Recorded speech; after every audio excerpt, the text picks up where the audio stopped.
এত রোদ পড়েছে, কবে যে বৃষ্টির দেখা পাবো। ফসল সময় মতো না বুনলে ভালো ফলন পাওয়া যাবে না, আর ভালো ফলন না হলে মহাজনের খাজনা দেবো কোথা থেকে? সারা বছর বাপ মেয়ে মিলে খাবোই বা কি? বাবা, ও বাবা, এদিকে এসো। তাড়াতাড়ি গাছের ছায়ায় এসে বসো দেখি। ও, তুই কখন এলি মা? এই রোদের মধ্যে আবার আসতে গেলি কেন? এখানে বসো। নাও, ঠান্ডা পানিতে মুখ হাত ধুয়ে নাও। তুমি কি পাগল? এই কাঠফাটা রোদে কেউ চাষ করে? কবে যে তোমার বুদ্ধি হবে বাবা? সময় মতো জমি চাষ না করলে কি হয় বল তুই? বৃষ্টি আজ না হয় কাল ঠিকই আসবে। আহ, ঠান্ডা পানিতে মুখ হাত ধুয়ে বেশ আরাম লাগছে। গাছের ছায়ায় বসে যেন চোখ জুড়িয়ে ঘুম আসতে চাইছে আবার। তা তো হবেই। সকালে মাত্র কটা পান্তা ভাত খেয়ে এসেছো। কত বেলা হয়েছে বলো তো? নাও, খাবার খেয়ে নাও। আজ কি রেঁধেছিস রে মা? কি আর রাখবো বাবা, কচু শাক আর লাউয়ের তরকারি। জানো বাবা, লাউটা বেশ পাকা ছিল, কিছু বীজও পেয়েছি।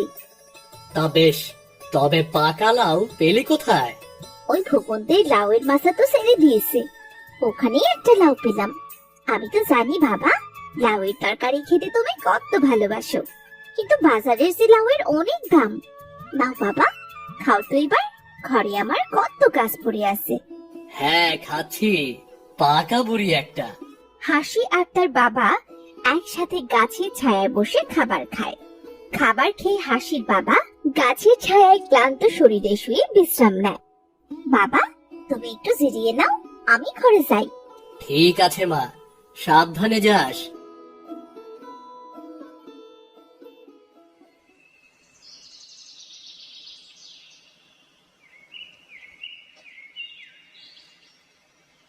কি হাশেম মিয়া, দেখে তো মনে হচ্ছে বেশ রসে কষে আছো। আরে মহাজন সাহেব যে, আপনি এই ভর দুপুরে? আমাকে দেখে মনে হয় তোমার সুখে ব্যাঘাত ঘটলো, তা বলে বেশ তো রসে বসে আছো। তা ভাগ তো একটু আমাকেও দিতে পারো নাকি? আপনার কথা ঠিক বুঝতে পারলাম না মহাজন। তোমার পর পর 2 বছরের খাজনা বাকি। দেখো, আমার এত ধার বাকি পছন্দ নয়। এবারে যদি সব খাজনা দিতে না পারো, তবে তোমার জমি ভিটা সব কেড়ে নেব আমি। দয়া করুন মহাজন সাহেব, জমিতে এখনো ফসলের বীজ রোপণ করিনি। সব ফসল যদি খাজনা দিতেই চলে যায়, তবে আমরা বাপ মেয়ে যে না খেয়ে মরবো। আমি এসব কিছু জানি না বাপু, শুধু শুধু এসব বলে কোনো লাভ হবে না। আমি শুধু তোমাকে মনে করিয়ে দিয়ে গেলাম। তারপরেও যদি দেখি কাজের কাজ হচ্ছে না, তখন কিন্তু বুঝতে পারবে। আমি চলি তাহলে। হায় বিধাতা, কবে যে মহাজনদের খাজনার হাত থেকে মুক্তি পাবো? আমাদের এবার কি হবে, তুমিই বলো বিধাতা। সেদিন আর হাসির বাবার কাজে মন লাগে না। আকাশ জুড়ে কালো মেঘ করেছে। সে ঘরে ফেলো মন খারাপ করে।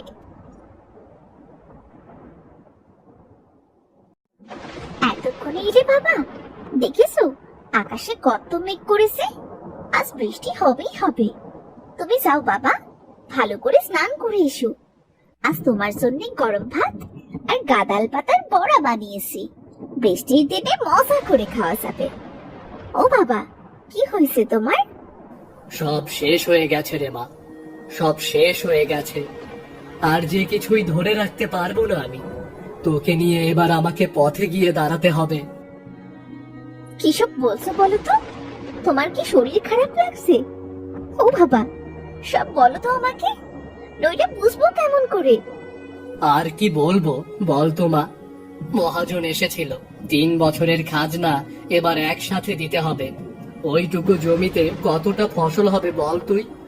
আমরা তো নিজেরাই খেতে পারি না, তার উপর জমি বাড়ি কেড়ে নেওয়ার হুমকি।